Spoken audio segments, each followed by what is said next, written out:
Hi, my name is Paula Klingerman.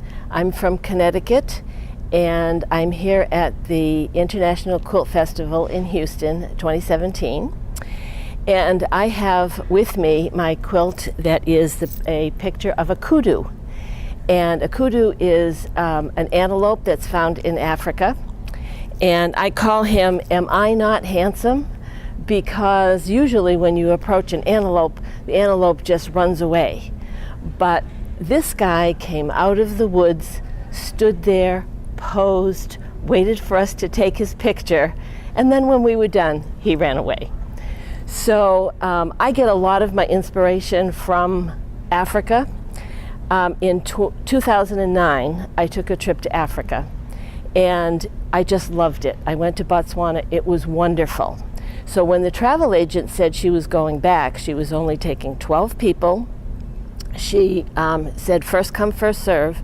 So I called her right away, but I said, I would really like it if you could find me a tent mate, because I don't want to pay single occupancy. So she said, how about my cousin David? And I said, okay. So he lived in Connecticut.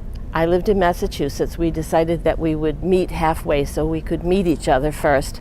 I always tell people I wanted to meet him before I slept with him. And we had a 6-hour lunch.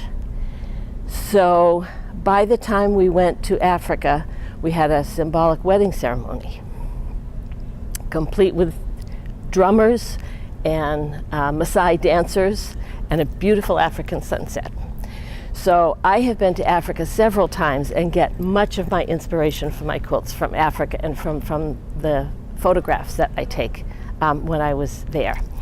So this quilt is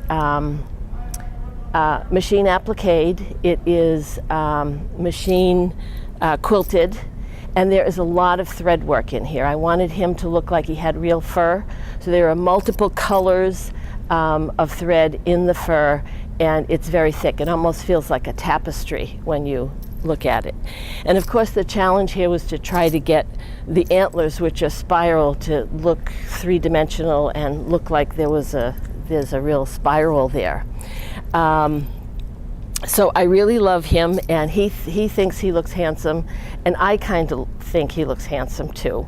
So I don't know what's next for me, but I am planning to go back to Africa in 2019, so I'm sure there'll be some pictures that will inspire me. And until then, we're all living happily ever after.